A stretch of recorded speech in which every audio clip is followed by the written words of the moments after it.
Salut à toi l'amoureux des mobs, des belles mécaniques et des culasses bien polies, du travail bien fait. Je préfère te prévenir, cette vidéo elle est pas vraiment faite pour toi. Par contre, si t'as une mob que t'as trouvée, qui démarre plus, qui galère et que t'as besoin d'aller au Pôle emploi dans 30 minutes ou aller chercher tes gammas GT pour récupérer ton permis en préfecture, là cette vidéo elle est faite pour toi. Bon voilà la mob, c'est une Peugeot 101 de 1967. Qui n'a pas démarré depuis environ 15 ans. Donc on va essayer de faire un petit tour complet, voir si le moteur va pouvoir démarrer, si elle va pouvoir rouler. Là avec les pneus plats ça va être délicat. Si on a toujours des freins, si les phares fonctionnent, ça on aura de la chance. Et si c'est possible de rouler avec. Comme je t'ai dit, elle n'a pas roulé depuis... Plan de grâce 1123. Voilà. Donc on va essayer de comprendre ce qui a pu se passer, si s'est passé quelque chose pour qu'elle ait arrêté de rouler, ou alors s'il faut, il s'est rien passé, mais il faut quand même faire 2-3 petites vérifs. Donc pour commencer, déjà on va retirer le cache moteur. Tu as juste deux vis là, une vis ici, une vis ici. L'avantage de ces vieilles mobs, c'est que du coup pour les réparer, tu n'as vraiment pas besoin de beaucoup d'outils pour éviter de limiter les dépenses un maximum. Je te conseille pas d'aller claquer tout ton RSA directement chez Castorama ou Leroy Merlin pour aller acheter la plus grosse caisse à outils de la boutique. Il te faudra surtout alors une clé à douille de 21 ou alors même une clé à bougie, hein, ça fait l'affaire. Si t'en as une, moi j'en avais pas. Un couteau suisse, si t'as pas de couteau de tournevis plat, t'as pas de cutter, t'as pas tout ça, le couteau suisse il remplace tout. Ils sont forts les Suisses. Un couteau pointu, tu vois, de type couteau à viande pas cher, si t'as pas de cruciforme. Le mieux c'est de prendre un cruciforme quand même. Et il te faudra un peu d'essence mélangée avec du dedans. Ça j'y reviendrai, je vous expliquerai un petit peu pour ceux vraiment qui savent pas ce que c'est du mélange. Mais en gros c'est de l'essence avec de l'huile dedans. Donc là c'est parti. On commence à dévisser ça. Et on dévisse l'autre. Hop, tu vois le couteau suisse il fait le taf. Hein. Bon là ça y est, j'ai retiré les vis, mais comme tu peux voir mon carter il est pété. Ça c'est dû à l'âge, le plastique il a tendance à sécher, ça pète. Donc une fois que tu as retiré les deux vis, là hop, tu prends ton truc, tu soulèves comme ça, tu tires un peu, ça accroche un peu, c'est normal. Il y a des petites agrafes. Et voilà. Et là tu as accès à la bête directement. Donc on va faire le tour, je vais t'expliquer qui fait quoi et ce qu'on va faire dessus. Bon, on va commencer déjà pour faire un peu le tour des commandes, voir que tout est là. Donc les commandes c'est quoi? Ça va être assez simple. Là tu vas avoir ton accélérateur, c'est quand même vachement pratique pour avancer. Ensuite tu vas avoir la décompression qui est juste là. Ça j'y reviendrai, je t'expliquerai après à quoi ça sert. Là le starter pour t'aider au démarrage. Là un truc essentiel, le klaxon. Et puis les freins.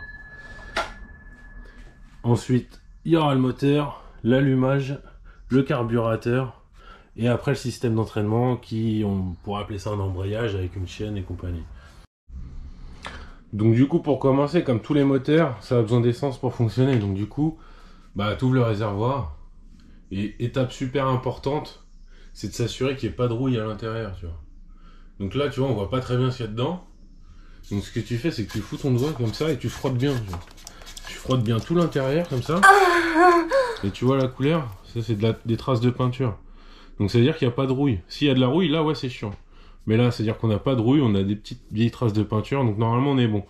Donc ce qu'on va faire, c'est qu'on va mettre de l'essence dedans pour commencer. Donc comme je t'ai dit, on va mettre de l'essence. Et je t'ai parlé tout à l'heure du mélange. Donc qu'est-ce que c'est le mélange exactement? C'est de l'essence que tu vas chercher à la station.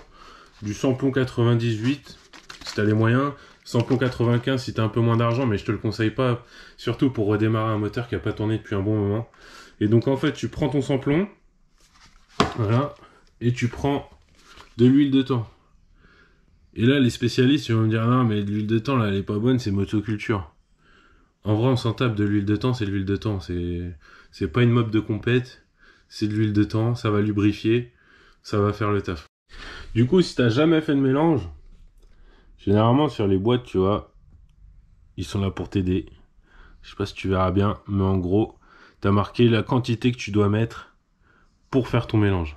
C'est-à-dire que si tu as une bouteille de 1 litre ou un bidon, un jerrycan, si tu fais les choses bien, pas comme moi, tu prends un jerrycan de 5 litres, tu veux faire un mélange à 2%, il faut mettre 100 ml d'huile. Si tu veux faire un mélange à 3%, 150 et ainsi de suite. Moi, tu vois, je l'ai fait un peu au pifomètre. J'avais une bouteille d'1,5 litre. J'avais pas beaucoup d'essence en ce moment, c'est compliqué d'en trouver. J'ai mis un peu d'huile, j'ai fait un petit calcul scientifique, tu vois, j'ai essayé de réfléchir un petit peu. Et j'ai fait mon mélange. Je l'ai fait un petit peu plus que 2%. Pourquoi? Parce qu'elle n'a pas démarré depuis un moment.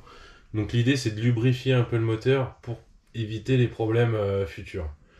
Donc voilà. Donc ensuite, tu vides ça dans le réservoir et on est bon.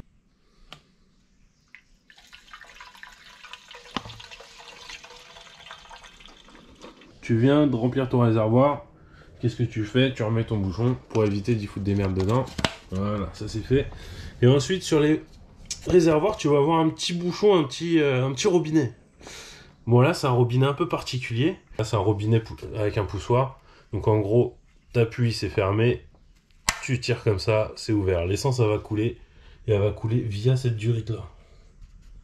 Et ça va aller jusqu'au carburateur, ce qui va être la prochaine étape. Donc là, on est face au carburateur. Le carburateur, c'est quoi? C'est toute cette petite pièce-là avec ça. Ça, c'est un peu la boîte à air. Là, c'est ce qui va filtrer l'air. Nous, ce qui nous intéresse surtout, c'est l'arrivée d'essence avec toutes les commandes qu'il y a dessus. Donc tu vas voir ce qu'on a vu au guidon, ça a un rôle sur cette pièce-là. Donc tu vois, là, je vais actionner l'accélérateur. Tu vois, ça bouge ici. Donc ça veut dire que ça fonctionne. Ensuite, je vais actionner le starter. Là, tu vois que ça bouge ici. Donc ça veut dire que les commandes déjà du carburateur fonctionnent. Donc c'est une bonne première étape. Moi, ce que je te conseille, quand tu fais ça, c'est de changer les durites là. Tu vois, elle est toute jaune orangée, c'est-à-dire qu'elle est pourrite. Moi, je vais pas le faire, je vais t'expliquer, c'est assez simple, c'est que j'ai pas d'autres durites et j'ai pas envie d'aller en acheter une. Et le problème, c'est que si je la démonte pour vérifier que l'essence arrive bien, là, elle est toute dure et en fait, je vais la casser. Et le problème, c'est que si je la casse, bah, je vais devoir en acheter une autre et j'ai pas envie. Bon, du coup, maintenant, on en est là. Ça veut dire qu'on a de l'essence dans notre réservoir qui coule qui coule dans cette durite, qui arrive dans notre carburateur. Et nous, on va miser un peu sur la chance, on va se dire que tout fonctionne et que l'essence arrive bien et qu'il sera bien envoyé par le moteur. Petit détail, sur ces carburateurs-là, je me suis un petit peu renseigné, il n'y a pas de vis de richesse. La vis de richesse, c'est vraiment où toi, tu vas faire ton mélange entre l'air et l'essence. Là, c'est vraiment des tout petits carburateurs avec des tout petites pipes d'admission. Et donc, du coup, c'est réglé en usine, ça doit pouvoir se régler. Franchement, j'ai pas regardé plus que ça. Mais déjà, l'étape principale, c'est de voir le démarrage. Et ensuite, on verra s'il y a besoin de régler la richesse. Et ça, on va le voir tout de suite grâce à l'allumage, la bougie. Bon, une fois qu'on a fait ça, c'est déjà pas mal. On a fait une grosse partie du taf. Maintenant, ce qu'on va faire, c'est démonter la bougie, s'assurer qu'elle fonctionne, s'assurer que l'allumage fonctionne, voir si on a une étincelle, comme on dit. On va la voir, cette étincelle, on va la filmer. Et après, on peut remonter tout ça en ordre. Et là, à partir de là, on pourra commencer à essayer de démarrer. Allez. Donc là, on en est arrivé à l'étape de l'allumage. Donc du coup, c'est cette chose-là qui va faire que tu auras une bougie, une étincelle dans ta bougie, pardon, et qui fera démarrer ton moteur. Dedans, il y a plusieurs choses. Comme tu peux voir, là, ici, il y a un petit truc avec des bornes. Ça, c'est ce qu'on appelle le condensateur. Un peu plus haut, tu le verras peut-être pas bien, mais là, ici, tu as une bobine. C'est ta bobine d'allumage. En fait, c'est dedans, c'est du cuivre qui est enroulé dedans. Et voilà, c'est foutu comme ça. Et ensuite, tu as ce qu'on pourrait appeler... je sais pas si tu vas bien voir. Hein. Tu as ce qu'on pourrait appeler... T'as ce qu'on appelle des... Comment on appelle ça? Des genres de vis platinées, en fait. C'est ce qui va faire le contact et qui va créer l'étincelle, en fait, pour l'envoyer à ton moteur. Donc du coup, ça tourne dans le sens horaire, comme ça, dans le sens des aiguilles d'une montre. Ta bobine va créer de l'électricité, parce que dans la cloche, ici, tu as un aimant. Et en tournant, cet aimant va agiter de l'électricité dans la bobine, qui va venir se stocker dans le condensateur. Et au bon moment... Les deux petits trucs là, tu vois, il y a comme deux petites pastilles là au fond. Hein. Voilà, deux petites pinces là qui vont se toucher. Ça va créer une étincelle qui va partir dans ce fil. Hop, hop, hop, hop, hop, ça va la descendre là. Et derrière ce fil, quand on le retire, hop, on a une bougie. La bougie, elle va dans le moteur et ça explose. Et là, tu as une combustion interne. Donc, prochaine étape, c'est quoi? C'est vérifier que la bougie, elle fonctionne. Parce que forcément, si elle fonctionne pas, ben, on est niqué. Donc on va la démonter. Pour ça, souviens-toi, dans la liste d'outils, il te fallait une douille de 21 ou si tu as une clé à bougie, ça va le faire. Tu la fous dedans et tu dévisses.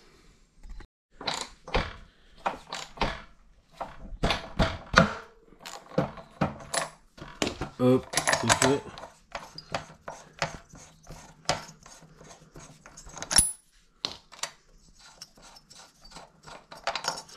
Et là, tu sors la fameuse bougie.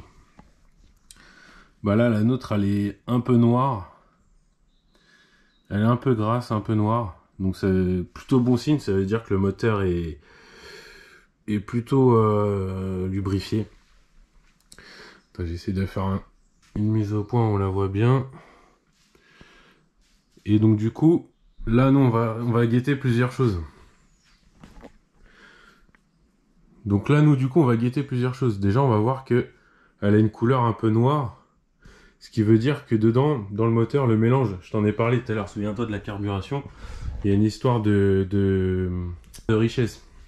Cette richesse, elle peut se régler sur la plupart des carburateurs. Là, sur celui-là, j'avoue, je sais pas. Et donc, du coup, un moteur qui est bien réglé, aux petits oignons, on doit avoir une bougie qui va être un peu, sur cette partie-là, un petit peu rougeâtre, quoi. Qui devrait pas être noire. Si elle est noire, ça veut dire qu'il y a un peu trop d'essence. Et si ici, c'est un peu blanc, bah c'est que s'il y en a pas assez, tu vois. Et quand il n'y a pas assez d'essence, ça peut être inquiétant parce que c'est-à-dire que tu tournes sec et ce genre de moteur, ça n'aime pas ça. Là, on tourne un peu trop gras, il y a un peu trop d'essence. En soi, c'est pas dramatique, c'est juste que c'est pas optimal. Et d'un autre côté, c'est pas plus mal non plus parce que ça évitera de serrer le moteur à l'avenir. Au moins, si ça démarre et ça roule comme ça, on est bien lubrifié et il y a suffisamment d'essence. Donc là, on va la nettoyer un petit peu et ensuite, on va la remonter. Bon voilà, je l'ai, on va dire, sommairement nettoyé avec une vieille chaussette. Dans l'idée, voilà, si toi tu veux faire les choses bien, tu prends un petit peu d'essence, un chiffon, et tu frottes ça comme il faut. Pour les vrais puristes, on va même contrôler l'écart entre les électrodes ici. Tu vois, le petit jour qu'on voit, ça doit respecter une certaine distance pour créer l'étincelle optimale. Là, même principe que pour le carburateur, moi je vais jouer je vais parier sur la chance. Je vais plutôt me dire que bon, la bougie elle fonctionne. Si elle fonctionne pas, on verra ce qu'on fait. Mais là, moi je pars du principe que cette vieille bougie elle peut encore fonctionner. Donc comme je viens de te l'expliquer, là maintenant la bougie elle est prête à fonctionner logiquement. Donc qu'est-ce qu'on va faire? C'est qu'on va la remonter dans son antiparasite. L'antiparasite, c'est juste une protection électrique en fait pour éviter de créer des parasites justement entre le câble qui est dans le fil de bougie et tout ce qui est pièces métalliques et environnement, tu vois.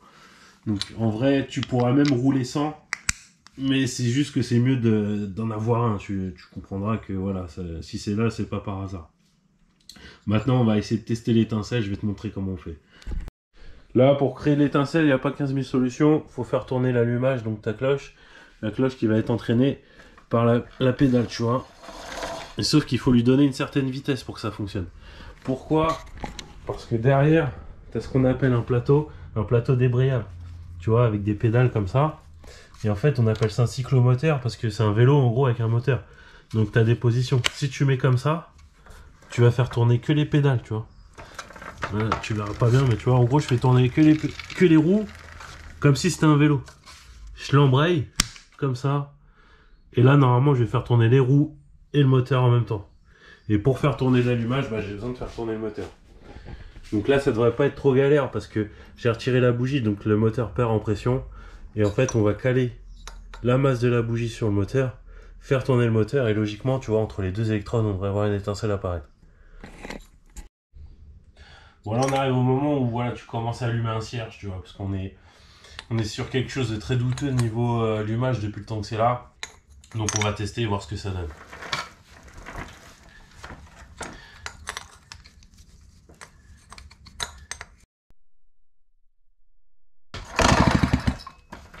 Voilà, tu vois, ça pétille.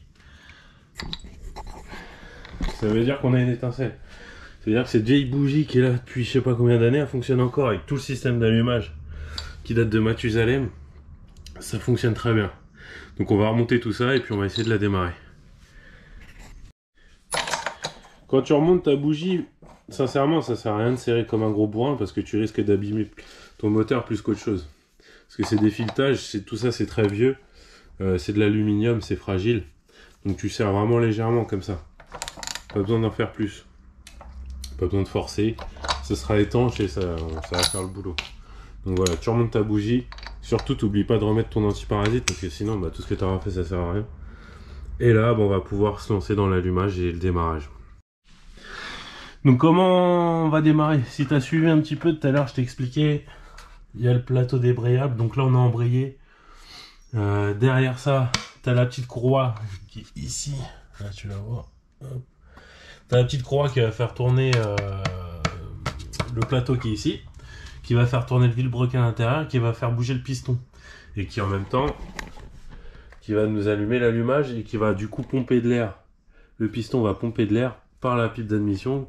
Et donc tout ça va créer un mélange air-essence avec l'étincelle. Et on devrait démarrer. Ça c'est la théorie, maintenant il reste la pratique. Voilà, donc maintenant que tu as consciencieusement vérifié ton carburateur, ton réservoir, ton allumage, que tout fonctionne, l'idée ça va être de démarrer. Donc tu vérifies une deuxième fois que ton robinet d'essence est bien ouvert, moi c'est déjà fait. Et ensuite il va y avoir plusieurs étapes. En fait tu vas pédaler mais il va falloir te servir de la décompression. Pourquoi? Parce que du coup tu vas pédaler mais le moteur va se mettre en pression. Et si tu décompresses pas, en fait quand tu vas agiter cette petite gâchette là, ça va avoir un effet sur ce petit truc là. Je sais pas si tu vois, hop. Et ça c'est quoi? C'est une petite soupape en fait qui vient créer de l'air qui vient laisser s'échapper l'air du moteur. Ça va surtout te servir à t'aider à pédaler au début pour lancer le moteur. Et ça a une deuxième fonction, c'est quand tu veux, une fois que tu arrives à destination, que tu es arrivé à la préfecture et que tu vas pour récupérer ton permis, tu veux t'arrêter forcément, tu vas pas laisser le moteur tourner, bah t'appuies sur la décompression et ça te coupe ton moteur. Voilà, il n'y a pas de coupure d'allumage. Entre guillemets, ça se coupe, tu le fais caler via un manque de pression.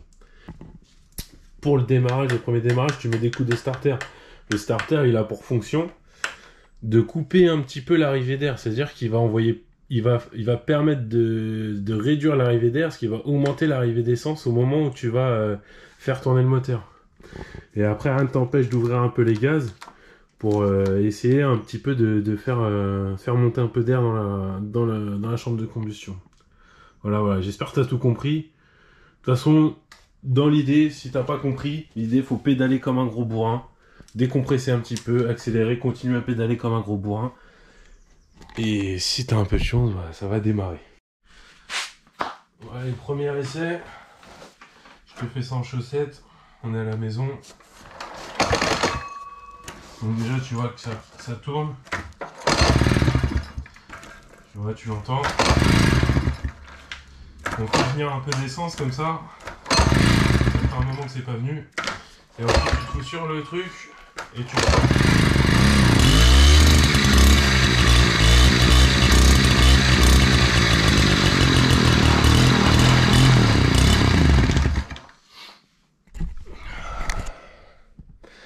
là, je vais pas te mentir, le cierge que tu as allumé, il a bien servi. On a une belle chatte de cocu, ça démarre assez facilement.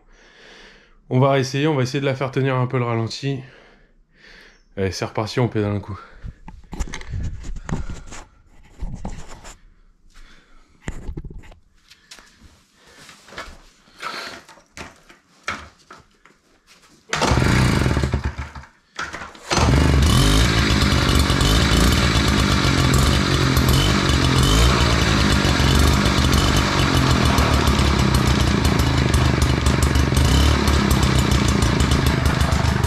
Bah là tu vois, elle tourne super bien en fait.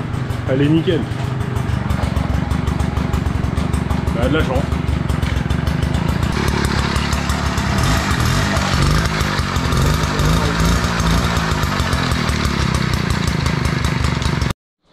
Bon voilà, nous la mob elle a démarré nickel. Je vais la sortir dehors parce que sinon je vais me taper un cancer en 3 secondes.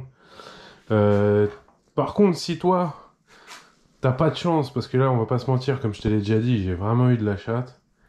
Et que la mob ne démarre pas, que tu pédales, ça démarre pas, ça veut pas. Il y a une solution, ça s'appelle le déodorant. Donc c'est pas parce que tu fouettes, c'est parce que le déodorant, quand tu fais ça, et que tu fais ça, tu vois, il se passe une petite flamme.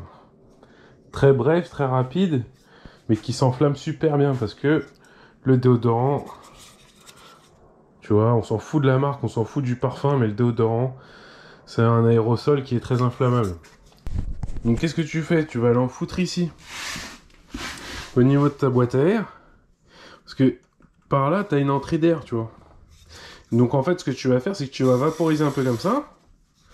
Au niveau de ton entrée d'air. Et tu vas pédaler direct. Et en fait, comment dire, le spray inflammable du déodorant, enfin ce qui fait que ça brûle, je sais même pas ce que c'est. Ça va aller dedans, ça va passer dans ta pipe d'admission, ça va aller dans le moteur et ça va péter. Donc ça peut t'amorcer le démarrage, tu vois ce que je veux dire? Et si tu as la chance d'être deux, parce que moi je suis tout seul, donc tu vois c'est un peu compliqué, il aura fallu que je vaporise et qu'après je pédale. Si t'es deux, toi tu pédales ou ton pote il pédale et il y en a un autre qui met du spray dans la boîte à air. Et comme ça t'évitera de galérer pendant 107 ans à pédaler avec un essence qui est pourri, surtout si t'as pris un essence, comme je te disais, genre du 95 ou un essence que t'as pour ta débroussailleuse depuis 150 ans dans ton garage, tu vois. Donc là, moi, j'ai de la chance, ça a bien démarré. Si jamais toi, tu n'y arrives pas, bah tu prends du déodorant, tu vois. Bon, bah là, c'est une marque, c'est du Axe, mais ça marche avec tous les déodorants de la planète. Ouais, j'ai oublié de te dire, ça, c'est un peu la méthode du pauvre, hein. Si t'as les moyens de t'acheter du Start Pilot, qui te reste un peu d'argent... Après avoir acheté de l'essence et ta canette, tu peux acheter du Start Pilot, ça marche aussi très bien, c'est même recommandé. Moi maintenant j'ai que ça, bah je fais avec ça. Allez, c'est parti.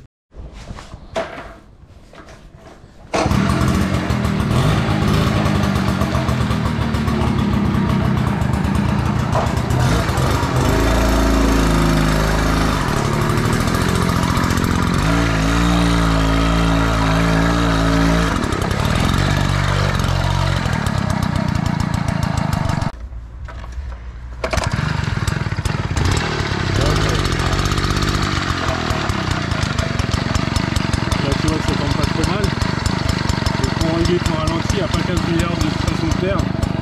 C'est la petite vis que tu peux la tourner à la main. Plus tu vas serrer, tu vois, tu vas faire. Voilà. Tu l'as entendu ou pas?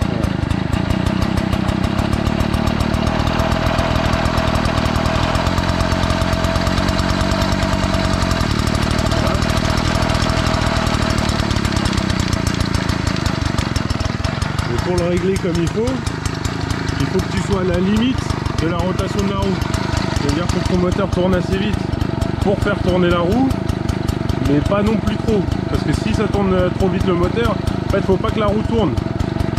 Je sais pas si tu as compris. En gros, faut se mettre comme ça, t'accélères un coup, et là ta roue, à un moment donné, elle doit s'arrêter.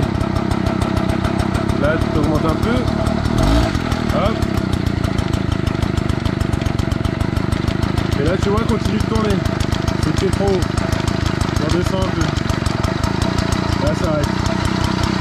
Là ton ralenti il est bien. Voilà. C'est aussi simple que ça.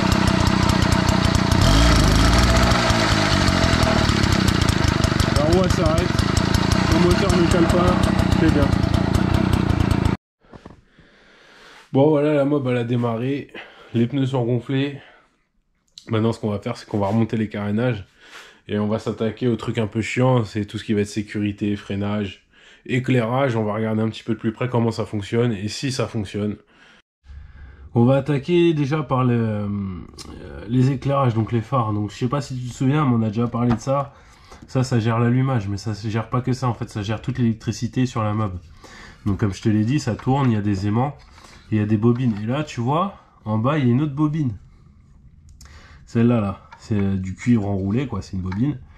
Et cette bobine-là, elle sert uniquement à l'éclairage. Donc, c'est-à-dire, quand ta gamelle d'allumage tourne, ça va créer de l'électricité de la même façon que pour l'allumage. Sauf que celle-là va servir uniquement à l'éclairage. Donc, on va voir tout de suite comment ça fonctionne. Donc, clairement, c'est un modèle sans batterie. Donc, c'est pas comme un scooter ou un truc comme ça, un truc un peu moderne. Donc, là, déjà, tu vires ça. Et ensuite, tu vois que là, tu as un petit bouton. Donc je vais te montrer. Tu prends ta meule, tu la démarres. Voilà. Là tes phares sont éteints. Et si on a de la chance, ça s'allume. Voilà.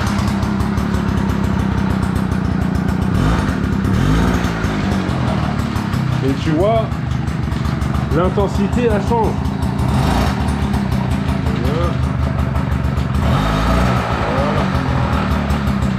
Voilà la poupée. Pourquoi l'intensité elle change? Parce que tout simplement, c'est comme une dynamo sur un vélo, c'est-à-dire que plus ce truc là va vite et plus ça envoie d'électricité et plus ton circuit d'éclairage va avoir de l'intensité du courant. Donc voilà, tu vois, c'est assez simple. On a encore une deuxième fois de la chance. Écoute, ça tombe bien. Ça s'allume. Ensuite vient les freins. Les freins, très important. Donc tu vas avoir deux commandes de frein. Donc celle-là, ça va être le frein... Attends, je suis inversé. Ouais, ça va être le frein arrière. Le frein avant sur ces mobs-là, tu vois, c'est ultra sécurisant. C'est des V-breaks de vélo. Donc, tu vois, quand toi, par exemple, tu as un vélo du style pas cher, tu as le même type de frein, tu vois. Donc autant te dire que cette mob-là, de toute façon, elle monte pas normalement au-dessus de 35 km/h. Mais je vais pas te mentir, déjà à 35 km/h, l'arrêter avec ça, ça va être chaud. Et à l'arrière, tu as un tambour. Tu as un tambour à l'arrière qui va se trouver là, qui est actionné par un câble.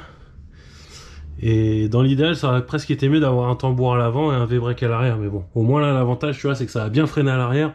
Tu vas pouvoir faire des beaux dérapages avec ta mob. Donc une fois que tu as fait tout ça, que tu as remonté tes carters, tes carénages, que tout va bien, bah tu fais un autre truc qui est très intéressant et très bien, c'est que tu peux t'abonner, me dire ce que tu as pensé de la vidéo, me laisser un j'aime, si tu as aimé, si tu n'as pas aimé, me dire si tu as des questions, n'hésite pas, et abonne-toi vraiment si tu veux que je fasse d'autres vidéos, ça motive.